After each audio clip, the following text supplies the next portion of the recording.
Okay, so somehow we all have a new year, and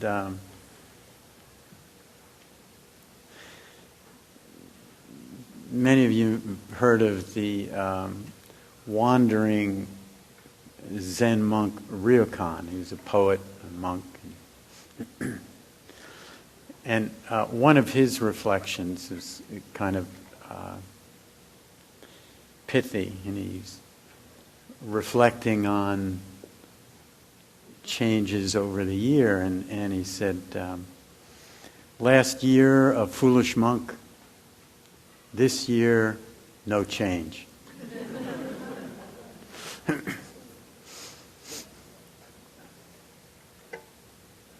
So this concept of intention I'd like to explore a little bit tonight. I went a little longer than I wanted to with the meditation, but I'll talk really fast and then we'll...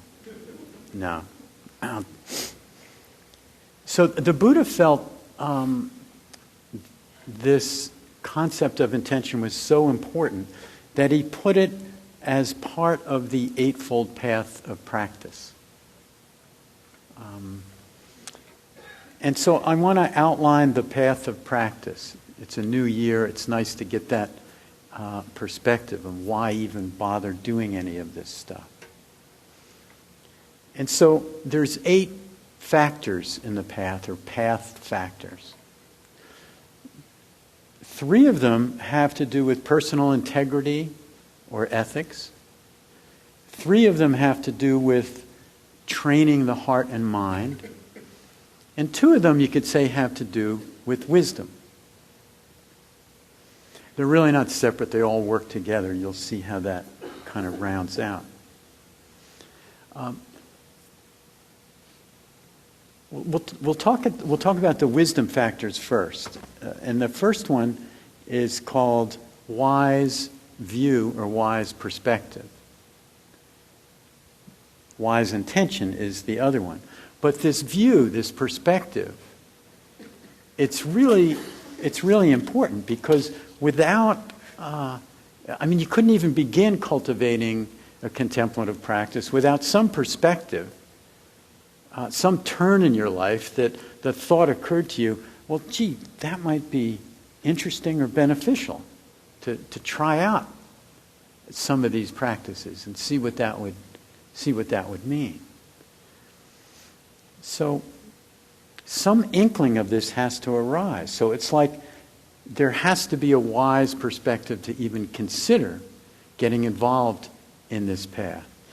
And so everybody in this room has, at one level or another, had what the Buddha would call it a wise perspective or wise view of a contemplative practice being beneficial to them personally, their families, the society, etc.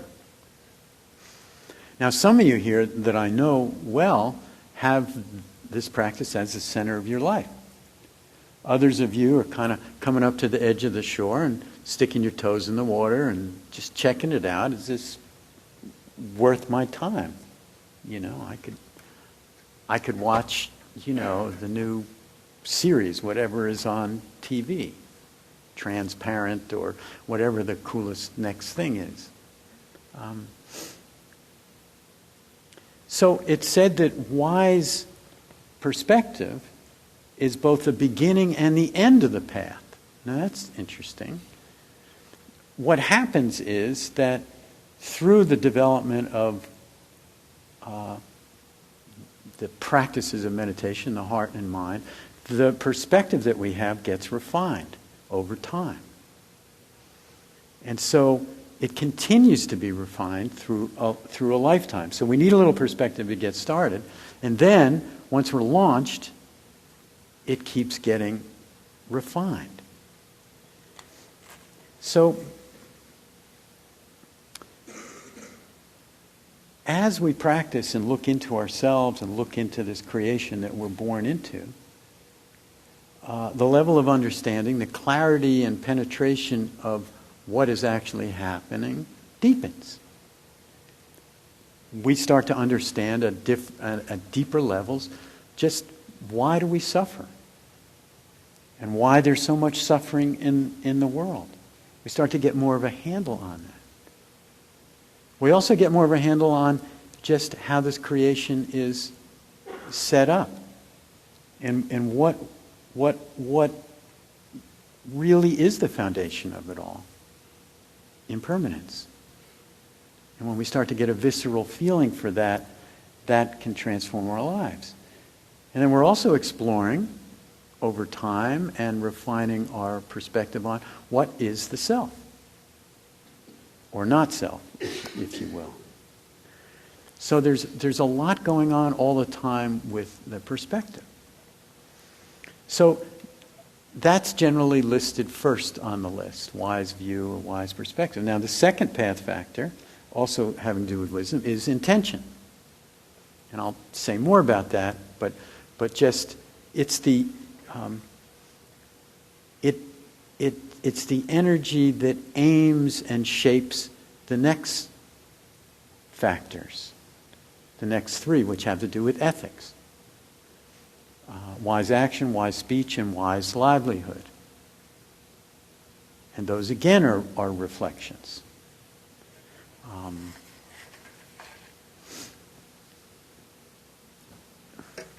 And I really can't stress this enough, that a spiritual practice has to have a personal integrity piece in it, or it's something else. And simply practicing meditation to get some benefits is great. I mean, that's fine. Reducing stress, get more focused, more creative, generally improving health and brain function. I mean, there's so much research now to that effect, and that's wonderful. So it can be more of a health maintenance function, or in businesses or organizations, a work efficiency program. You bring in a mindfulness. And if you haven't noticed, I mean, this mindfulness craze is sweeping at least the Western world. And if a human relations director in a corporation doesn't have a mindfulness program, they're feeling they're behind the eight ball. All the Fortune 500 companies are trying to figure out how to do it. Now, some are aiming just for greater efficiency in the bottom line, and then there are other CEOs and HR people that really want to change the whole culture of how an organization operates. And that I find really, really exciting. So, a true contemplative pays attention to personal integrity. And another way of putting it is a true contemplative pays attention to harm. How am I harming myself?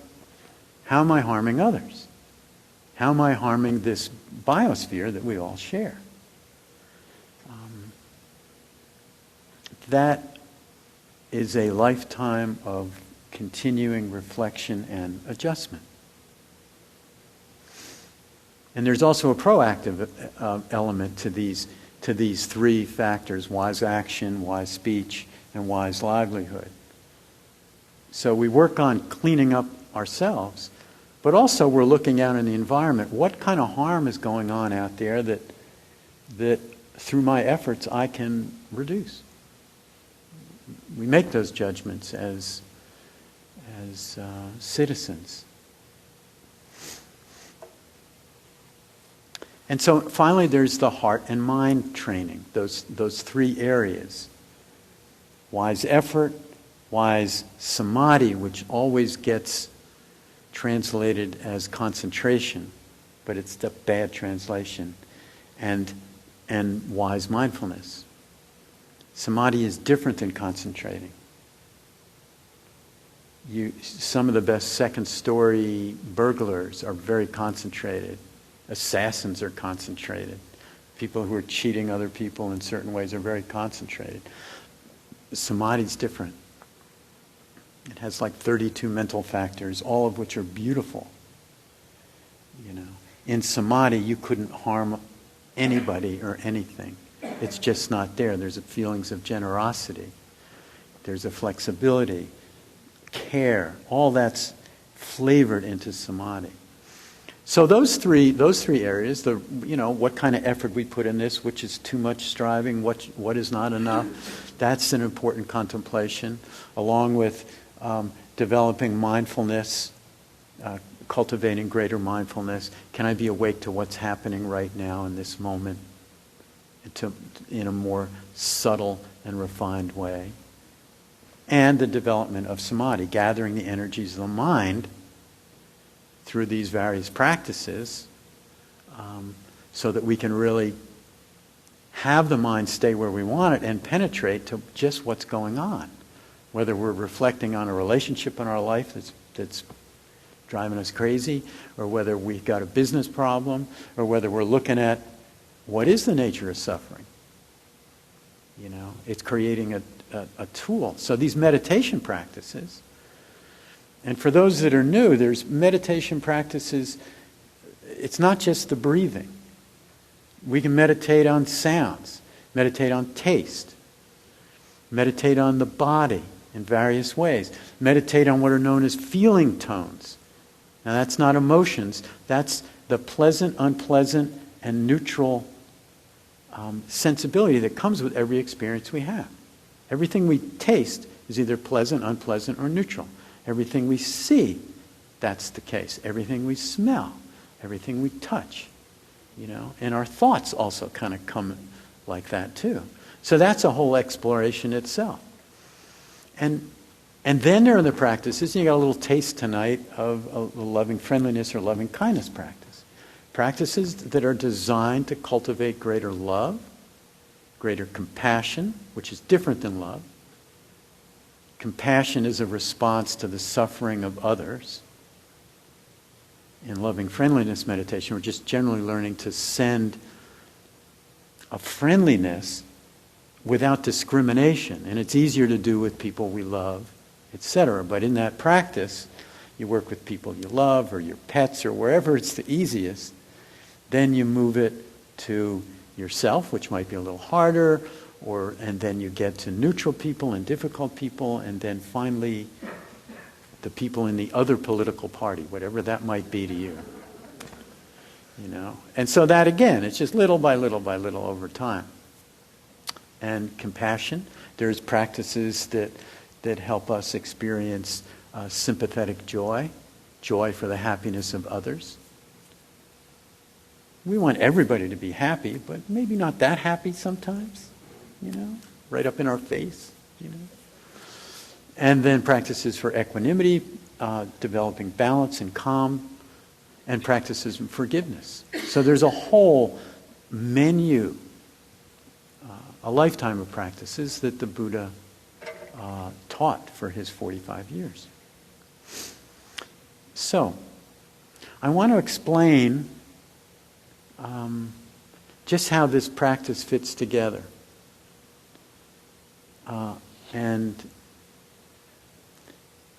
it's worth reflecting on how it works, because that can help us be a little motivated. It can support the energy of intention.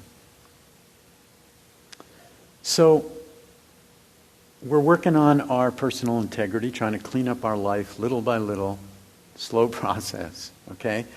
So that's one thing that we're working on. And then we've discovered these practices, okay, that are sharpening our minds, expanding our hearts, and actually putting us into an altered state. Some of you tonight might have felt that, well, this is very pleasant. I'm feeling a little altered. It's a little different than today when I was on the computer and the phone and eating all at the same time and looking, etc. So you get in these altered states. The life is getting cleaned up a little bit. You drop into something, and out of that comes some ideas or insights. We call this insight meditation. So that's the wisdom aspect. So you have the training aspect, you have the personal integrity aspect, and then you have the wisdom aspect, and they come up willy-nilly. We can't I want to have wisdom. It's just we clean up the life, we practice these practices, and then they come up by themselves. It's like, oh, now I get it. Now I know why that relationship was screwed up. Or now I understand this a little different. And now I know why my kid is so weird, or whatever it might be. We start to integrate. So those insights come up, and then those insights kind of come over into our life, and they inform our life. And our life gets a little cleaner because we understand more. And then when we're trying to meditate or whatever, we even drop deeper because our life is cleaner. And then the insights become more profound. And round it goes. That's a virtuous cycle. And that's what happens when a person gets a little traction in a contemplative practice, a spiritual practice. Everybody knows the vicious cycle. That goes the other direction. You say something or do something, and oops, the situation gets worse, your vision narrows, there aren't insights coming up, now you say and do something else, makes the situation even more difficult, and you crunch down and down. So this is the opposite of that, a virtuous cycle. So a few words about intention. It does have a kind of energy to it. It aims that virtuous cycle when we continue to reflect on what's most important to us. If we were to reflect on that multiple times in a day, what's most important, what's most important, what's most important, and really feel it, and then that will inform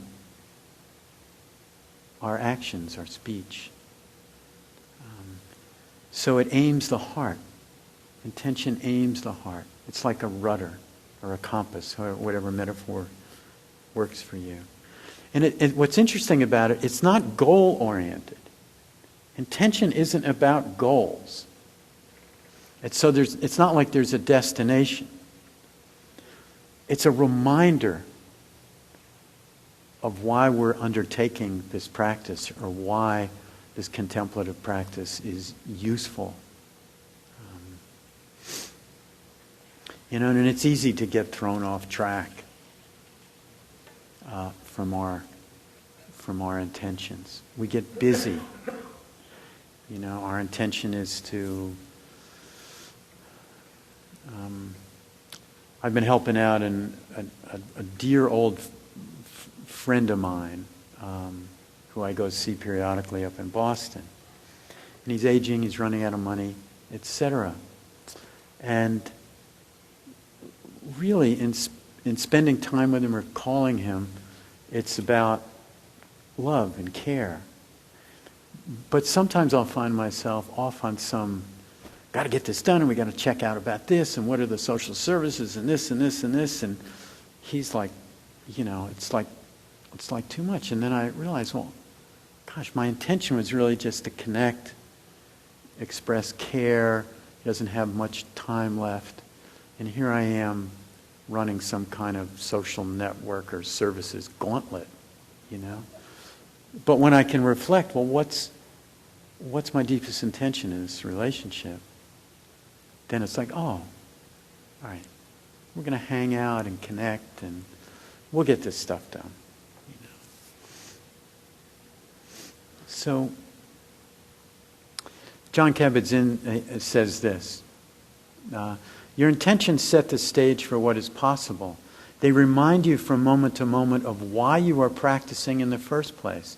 I used to think that meditation practice was so powerful that as long as you did it at all, you would see growth and change. But time has taught me that some kind of personal vision is also necessary. Personal vision. I've seen this many times in my teaching, especially on intensive meditation retreats, which I can't encourage you enough to come on this week-long that we have set for May. You will discover things about yourself, almost guaranteed. Somebody will begin practicing or whatever and think, well, they want to just get, reduce their blood pressure or something like that, or to get calm. And then they end up somewhere over there, well, gee, what my real vision is, I want to be able to love my family better. I want to connect more with my partner and my children or something like that. This last retreat I taught, this New Year's retreat, there was a really bright, really bright young woman who's in a prestigious university doing something in a graduate program that was very challenging. And so she writes me this note. I'm having an existential crisis. Can I talk with you? And she'd been meditating for 3 or 4 days. So we had this meeting, and she had discovered that she's been being propelled by the wishes kind of her family and holding up all the family dreams and goals. And that's the direction that she's on now in her second year of graduate school, isn't where her heart is. Existential crisis. But a good one, So I assume wherever she is, she's working that one through, and there may be some big changes. I remember a story about a Zen teacher in Japan. He began teaching in some corporations, teaching the whole Zen, the panoply of Zen. Beautiful structure. And some of his regular students were saying, how can you teach in a particular corporation? What about the contemplation on right livelihood? The products and the way they are in the world isn't, it's, we think they're causing some harm. How can you do this?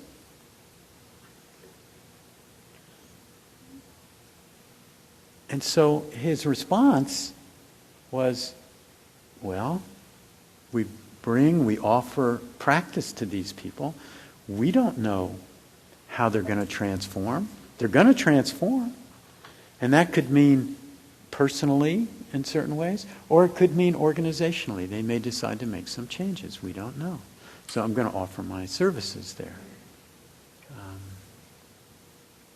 There was a study back in the 90s where they looked at the intentions of practitioners.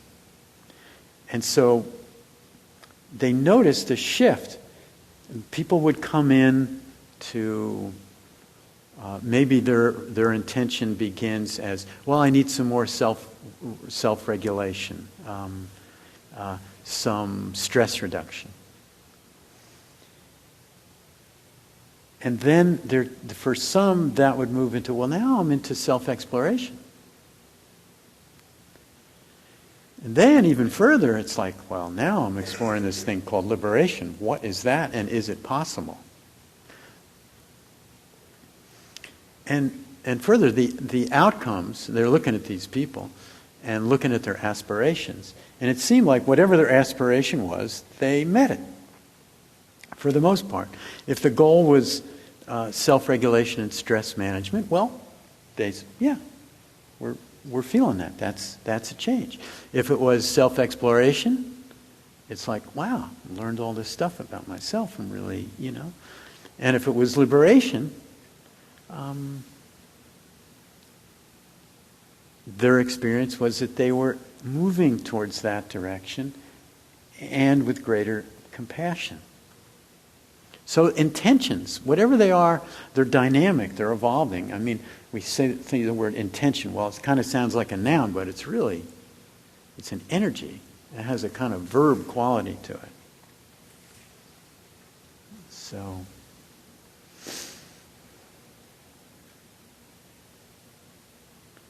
we've about run out of time. And